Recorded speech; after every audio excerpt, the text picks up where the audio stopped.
Hi, Laurie. I'm just going to show you quickly how to format within Simple Pages and how to not lose formatting when you add new text and all of that. So I'm going to go into your site.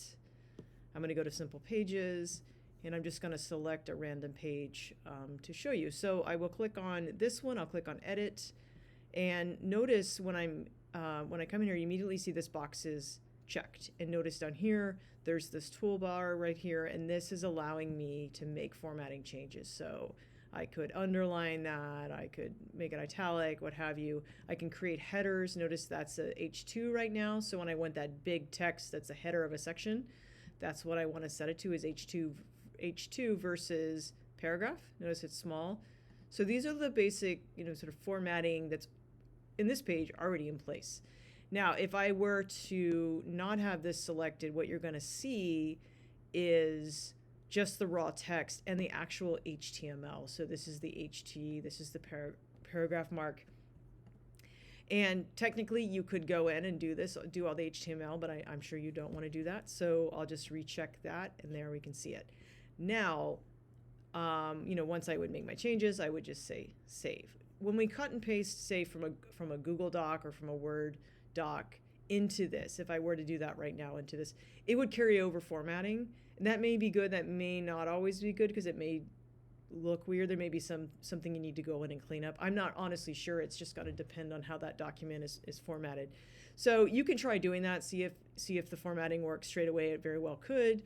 Or you may find that, it works for the most part, but I just need to go in and update something. The good news about doing it that way, or that kind of technique, is the easiest thing to lose is your italics, because it's easy to overlook when they're gone. They're just visually more difficult to see. So if you have some kind of document that you're pasting from, and those are italicized, when you paste it in here, it should keep that, assuming that this box is checked right here. Now, just to kind of reiterate the points, let's create a new page. So if I have a new page and I start typing in text here, in fact, let me grab some dummy text. So let me just grab dummy text. Oh gosh. All right. And I go in here and I do this, and I decide I want a header here, and I put in some more text and so forth. And then I say that's not, excuse me, that is not formatted text.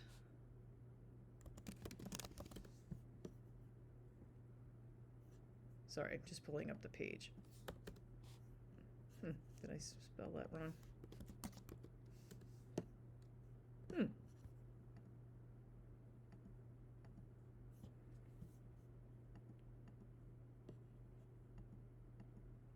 There we go. Okay, sorry. So, so right now there's just that's the page that's what I named the page, and that's a default header. So that's not anything that I did that's special. And notice this is just plain text. Okay, so I'm gonna go in.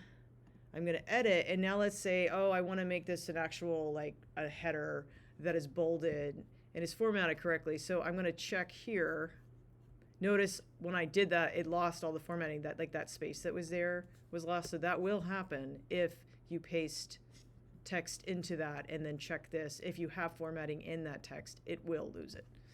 But now I'm going to go in and I'm going to make this a header 2. Let's say I want this to be italicized. Let's say this is a new paragraph. It's going to save all of that. So if I didn't have this selected here, I wouldn't be able to be making these changes the way I'm making them. And notice when I turn that off, you can see it's applying that HTML. And obviously when I'm done, I'm gonna save the changes, and let's view that just so you see it. Yeah. So in short, make sure this little box is checked. If you have text in here and this box isn't checked, excuse me, let me rephrase that. If you paste your formatted text in here before you've checked this box, and then you check this box, it's going to lose that formatting. So, and that would be okay because you would have it in a document. Just make sure, check this box, paste in this text or whatever your text is from your document, and then save it.